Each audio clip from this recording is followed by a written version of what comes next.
Assalamualaikum warahmatullahi wabarakatuh. Ya, salam sehat, salam sejahtera bagi kita semuanya. Di kesempatan kali ini saya ingin mengomentari yaitu tentang terpilihnya Mas Kaisang sebagai Ketua Umum PSI. Ketua Umum PSI terpilih Mas Kaisang Pangarep mengungkapkan rasa syukurnya atas terselenggaranya Kongres PSI 2025 di Solo, Jawa Tengah pada tanggal 19 sampai 20 Juli tahun 2025. Kaisang mengatakan Kongres PSI 2025 berjalan dengan lancar dan tanpa Kaisang. Putra bungsu Presiden ke-7 Joko Widodo juga mengucapkan terima kasih kepada para kader PSI dari seluruh daerah Indonesia yang hadir dalam acara Kongres PSI tersebut.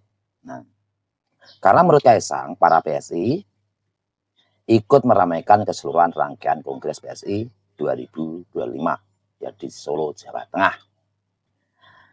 Tetapi kalau kita lihat sama-sama ya, terpilihnya Mas Kaisang ini ya juga banyak kejanggalan-kejanggalan ya.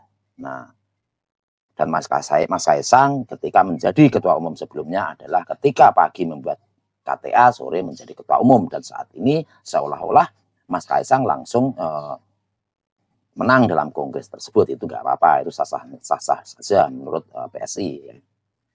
Tetapi memang harus ada beberapa hal yang kita kritisi mengenai PSI ya. PSI saat ini telah merubah logo ya. Logonya itu dirubah dari pohon mawar yang sangat dipegang ya, dan diganti menjadi gajah.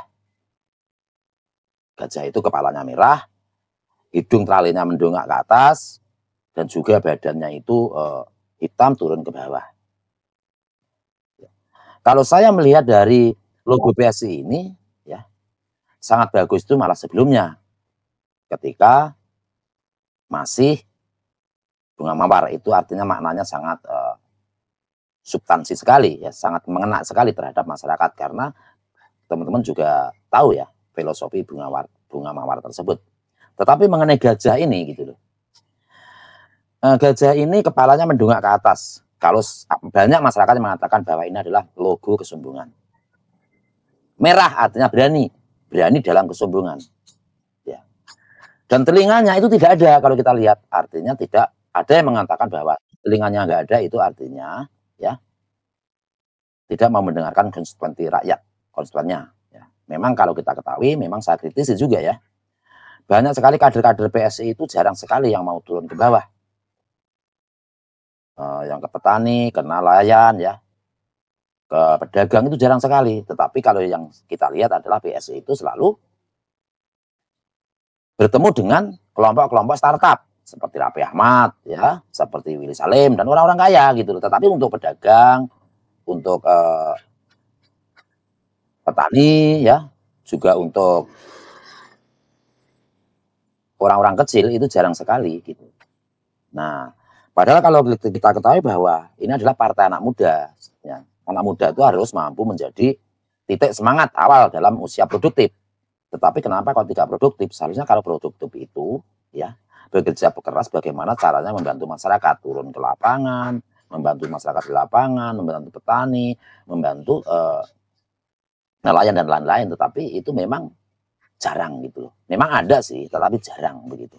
Nah, kalau kita mengacu kepada Bapak Presiden Soekarno pernah mengatakan, carilah 10 pemuda akan aku guncang dunia. Itu saya sangat sepakat. Karena usia muda itu adalah usaha produktif. Tetapi yang dimaksud itu pemuda seperti apa? Ya. Yang pasti pemuda-pemuda yang mempunyai karakteristik semangat. Seperti Bung Tomo, seperti Jenderal Sudirman ya. Seperti Diponegoro, walaupun umurnya masih muda banget gitu ya. Tetapi menjadi pemimpin luar biasa. Oke, kalau kita melihat Bung Tomo ya, hanya satu ucapan dari Bung Tomo, pakai merdeka, ya, itu mampu menyatukan seluruh rakyat Surabaya untuk menggempur Belanda atau mengusir sekutu dari tanah Surabaya. Itulah yang dimaksud 10 pemuda tersebut. Tetapi saya tidak terlihat di dalam diri PSI itu sendiri. Begitu. Nah, kalau kita mengacu ke hal ini sebenarnya, yang kita cari itu adalah pemuda seperti apa. Karena pada dasarnya, kalau kita menjadi seorang politisi, untuk memajukan bangsa, kita harus mempunyai ideologi yang jelas. Ya, ideologinya itu benar-benar harus yang jelas. Tetapi di dalam kepartian di Indonesia, saya sebenarnya melihat beberapa partai yang mempunyai ideologi yang sangat luar biasa. yaitu adalah PDIP, PKS, dan Gerindra. Itu ideologinya sangat jelas sekali. PKS keagamaan, ya. Gerindra juga ke nasionalis, PDIP ke nasionalis, begitu ya. Nah, ini yang kita inginkan sebenarnya. Semoga anak muda itu ya menjadi tonggak ukur ya atau tolak ukur kebangkitan bangsa ini. Makanya harus cari pemuda-pemuda yang cerdas. Dan saya lihat akhir-akhir ini malah banyak sekali anak muda itu yang terjun gabung ke Gerindra dan PDIP kalau saya lihat. Bukan PSI. Hampir 68% generasi muda kita itu adalah Indonesia itu adalah anak muda.